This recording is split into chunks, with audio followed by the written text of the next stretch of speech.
अस्सलामुअलैकुम दोस्तों। आज की रात कुछ अलग है। ठंडी भी, सन्नाटे से भरी भी और रहस्यमयी भी। ये वो रात है जब अंधेरा सिर्फ आसमान में नहीं होता, बल्कि दिलों में भी उतर आता है।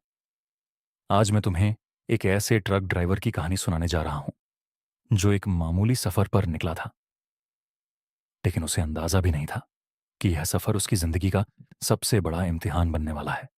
सूनी सड़कें, तेज हवाएं और वो मनहूस परछाई जो उसके पीछे थी।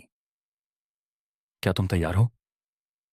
क्योंकि जो मैं अब बताने जा रहा हूं उसके बाद तुम रात को अकेले सफर करने से पहले 100 बार सोचोगे। चलिए, कहानी शुरू करते हैं।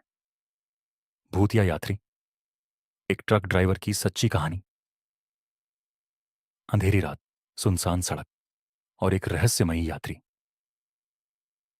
मेरा नाम कमरान है और मैं पिछले 20 सालों से ट्रक ड्राइविंग कर रहा हूं। रात के सफर का आदी हूं, मगर जो घटना पिछले साल हुई उसने मेरी आत्मा तक हिला दी। ठंडी रात और डरावना सफर का। ये एक सर्दियों की रात थी। ठंडी हवा सीटी बजाते हुए सड़क पर दौड़ रही थी और मैं लाहौर से कराची के लिए निकल चुका था। ट्रक पूरी तरह से लोडेड था। सफर लंबा था, मगर इन रास्तों का मैं आदी था। रात के लगभग 2 बजे सड़क सुनसान हो चुकी थी। चारों ओर अंधेरा था।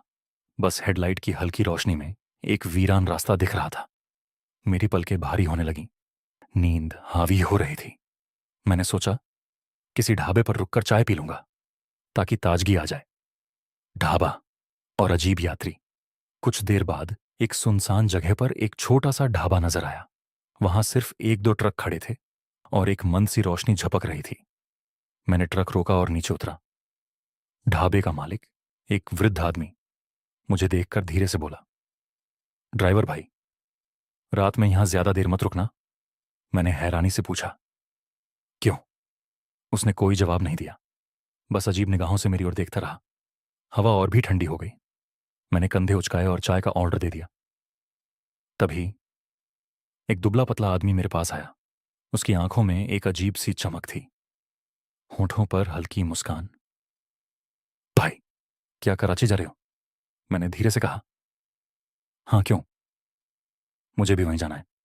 लिफ्ट दे दोगे? मैंने एक पल सोचा। आमतौर पर मैं अजनबियों को लिफ्ट नहीं देता, मगर न जाने क्यों मैंने हाँ कह दिया। राव सफर की शुरुआत। वह चुपचाप आकर ट्रक में बैठ गया। मैंने इंजन स्टार्ट किया और सफर फिर से शुरू हो गया। चारों ओर अंधेरा।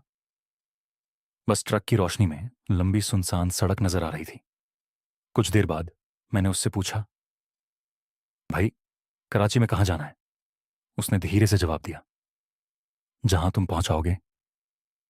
उसके शब्दों में एक अजीब सा डरावना एहसास था। मैंने चुपके से उसे देखा। वह बिल्कुल चुप बैठा था, बस सड़क को घूर रहा था, जैसे किसी गहरी सोच में हो। 10 मिनट गुजरे। मैंने अपनी सिगरेट जलाने के लिए लाइटर ढूंढा, कहीं नहीं मिला। मैंने उससे कहा, भाई, जरा डैशबोर्ड में देखो, लाइटर है। कोई जवाब नहीं आया। मैंने नजर घुमाई। सीट खाली थी। वह आदमी गायब हो चुका था। रूह को कंपकंपी देने वाली घटना पे मेरी रीढ़ की हड्डी में सनसनी दौड़ गई। हवा और भी ज्यादा ठंडी लगने लगी। मेरी सांसें तेज हो गईं। यह कैसे हो सकता है? दरवाजा भी बंद है। अगर उतरता तो आवाज आती। मैंने तुरंत ट्रक रोका और नीचे उतरकर चारों ओर देखा। सड़क बिल्कुल सुनसान थी। वह आखिर गया कहां? दिल जोर जोर से धड़कने लगा। मैंने तुरंत इंजन स्टार्ट किया और ट्रक तेजी से दौड़ाने लगा। मगर जैसे ही मैंने साइड मिरर में देखा, वह आदमी पीछे की सीट पर बैठा मुझे घूर रहा था। चालो मत, बस रुक जाओ। मैंने जोर से ब्रेक लगाई, मगर जब पीछे देखा, वहां कोई नहीं था। अब मेरा डर हद से ज्यादा बढ़ चुका था। अल्लाह का सहारा। अब मैंने जोर जोर से कुरान की आयतें पढ़नी शुरू कर दी। या अल्लाह रहम।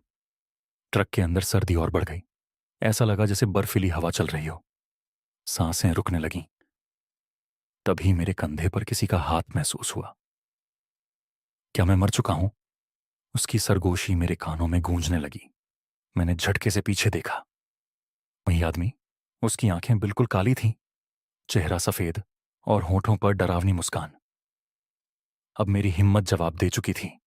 मैंने जोर से अजान देना शुरू कर दिया। अल्लाह अकबर अकबर, अल्लाह अकबर अकबर। तभी एक दिल दहला देने वाली चीख गूंज उठी और वह गायब हो गया। रात से पर्दा उठता है। सुबह होते ही मैं कराची पहुंचा। मैंने जब यह किस्सा एक पुराने ढाबे वाले को सुनाया तो उसने गहरी सांस ली और कहा, बेटा, तुम खुशकिस्मत हो कि जिंदा बच गए। मैंने घबराकर पूछा, क्यों? उसने ठंडी आवाज में कहा, कई साल पहले इसी सड़क पर एक यात्री का कत्ल हुआ था। तब से वह हर रात लिफ्ट मांगता है, मगर जो उसे लिफ्ट देता है वह हमेशा के लिए गायब हो जाता है। मेरे पैरों तले जमीन खिसक गई।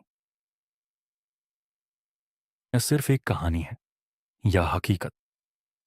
अगली बार जब आप किसी अजनबी को सफर में देखें तो जरूर सोचें, क्या आप कभी ऐसी डरावनी स्थिति का शिकार हुए हैं?